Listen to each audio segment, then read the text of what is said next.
In this simple video tutorial, I'm going to share with you how to add TikTok profile link to your YouTube channel. This helps you grow your audience across both platforms by making it easier for viewers to find and follow you. Onto your TikTok profile page, tap onto Share Profile. You will want to click on Copy Link. Your TikTok profile link will get copied to clipboard. Once done, simply head to your YouTube studio. It's the easiest and fastest way to add external links to your YouTube channel. Onto your dashboard, tap right here on your profile icon. Click onto this edit icon. Down below, you will see the option of links.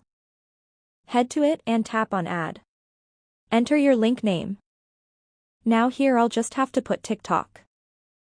Then paste in the TikTok link and tap on Done. Don't forget to tap on Save.